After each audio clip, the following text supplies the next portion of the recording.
ఈరోజు చాలా రోజుల తర్వాత మరలా నేను ఈ మీడియా సమావేశం నిర్వహించడం జరుగుతుంది. నా పేరు జాన్ వెస్లీ. నేను వైఎస్ఆర్సీపీ క్రిస్టియన్ మైనారిటీ సెల్కి రాష్ట్ర ఉపాధ్యక్షుడిగా నేను ఉండడం జరుగుతుంది. ఈ రోజున మన ఆంధ్రప్రదేశ్ రాష్ట్రంలో కాలకంఠమి కూటమిగా ఏర్పడినటువంటి ఈ ప్రభుత్వం సంవత్సర కాలంలో ప్రజలకు చేసిన సంక్షేమ పథకాలు ఏమన్నా ఉన్నాయి అని ఆలోచన చేస్తే ఒక గుండు సున్నా తప్ప ఏమీ కనబడట్లేదు.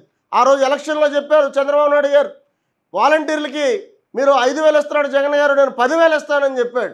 మహిళలకు చెప్పాడు ఉచిత బస్సు ఇస్తానని, నేనే డ్రైవర్గా ఉండి నడుపుతానని చెప్పాడు. ఆ రామానాయుడు గారు ఎమ్మెల్యే గారు ఉన్నప్పుడు ఆయన చెప్పాడు, ఇదిగో అమ్మఒడి ఒకరికి కాదు ఇంట్లో ఉన్నటువంటి ప్రతి పిల్లలకి నీకు 15,000, నీకు 15,000, నీకు 15,000, నీకు 18,000 అని ఉన్నటువంటి ఆ వీడియో కూడా వాట్సాప్లో యూట్యూబ్లో చాలా హల్చల్ అవుతుంది. అయితే ఈ రోజున నేను ఎందుకు ఈ మాటలు మాట్లాడుతున్నానంటే, ఈరోజు జగన్మోహన్ రెడ్డి గారు మనం చెప్పడం జరిగింది.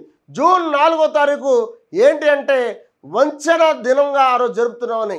ఈరోజు కూటమి ప్రభుత్వం ఏర్పడి దాదాపు సంవత్సరం అవుతున్నప్పటికీ కూడా చేసిన పథకాలు ఏంటి, వాళ్ళు చేసిన ప్రభుత్వ పాలన ఏంటి అంటే కటింగ్లు తప్ప చేసింది ఏమీ లేదు. వాలంటీర్లకు జీతం పెంచుతున్నాడు, వాలంటీర్ వ్యవస్థనే రద్దు చేశాడు. ఈరోజు మరలా చూస్తూ ఉంటే కరోనా వస్తుందని చెప్తూ ఉన్నారు. ఆ రోజున కరోనా టైంలో ప్రజలకు సేవ చేసింది ఎవరు అంటే ఈ వాలంటీర్ వ్యవస్థే. ఫ్రంట్ లైన్ వారియర్స్గా వాళ్ళు నిలబడి అనేకమైనటువంటి కార్యక్రమాలు వారు చేసి కరోనా వ్యాప్తి చెందకుండా అరికట్టిన వారిలో ప్రథమ స్థానం పోషించింది వాలంటీర్ వ్యవస్థ.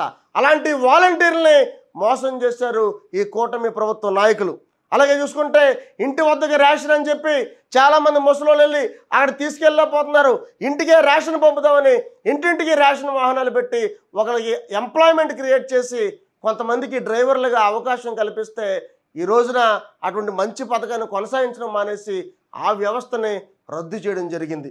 అలాగే జగన్మోహన్ రెడ్డి గారు ఎవరికైనా వైద్యం కావాలంటే మరి ఎక్కడికో వెళ్ళాలి పెద్ద పెద్ద హాస్పిటల్కి, కాబట్టి ఆ పేదవాడు పెద్ద పెద్ద హాస్పిటల్కి వెళ్ళలేడు. కాబట్టి ఫ్యామిలీ డాక్టర్ కాన్సెప్ట్ ఒకటి పెట్టి విలేజ్ క్లినిక్లను పెట్టి ఒక మంచి కాన్సెప్ట్ని పెడితే ఈ రోజున వైద్యం చేస్తే ఎక్కడ మరలా జగన్ గారికి పేరు వస్తుందేమోనని ప్రజల యొక్క ఆరోగ్యాన్ని కూడా గాలికి వదిలేసిన ప్రభుత్వం ఈ కూటమి ప్రభుత్వం.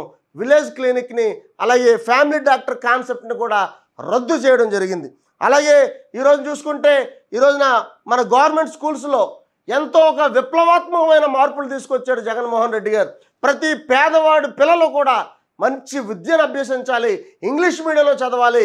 మరి పెద్దింటి వారితో మరి ఆ సంపదలు ఉన్న వాళ్ళతో వీళ్ళు కూడా పోటీపడి ప్రపంచ స్థాయి ఒక మంచి విద్యార్థులుగా విద్యను అభ్యసించాలని ఇంగ్లీష్ మీడియం కాన్సెప్ట్ పెట్టి నాడు నేడని స్కూల్స్ డెవలప్ చేసి కింద కూర్చునే పిల్లలకి మంచి టేబుల్స్ వేసి నల్లబోర్డులు కూడా సరిగ్గా లేని స్కూళ్ళకి డిజిటల్ క్లాస్ రూమ్స్ పెట్టి ఇంకా టెక్నాలజీని వీళ్ళు అందిపుచ్చుకుని ప్రపంచంతో పోటీ పడాలని ప్రతి పిల్లలకి కూడా ట్యాబ్లు ఇచ్చి నాడు నేడు వ్యవస్థ ద్వారా స్కూల్స్ని డెవలప్ చేస్తే ఈరోజు ఈ కూటమి ప్రభుత్వం చేసింది ఏంటంటే ఆ పిల్లలకి చెప్పేటువంటి ఆ చదువు సిబిఎస్ఈ సిలబస్ను కూడా రద్దు చేసినటువంటి ఘనత ఈ కూటమి ప్రభుత్వం.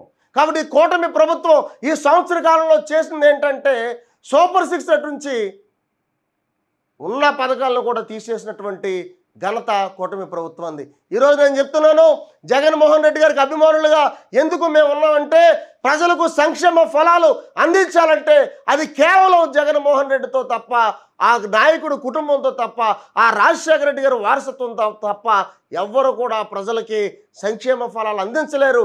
అందించాలంటే మరలా మన ఆంధ్రప్రదేశ్కి మంచి రోజులు కావాలి రావాలని కోరుకుంటూ నా మాటలు ముగిస్తున్నాను. జై జగన్.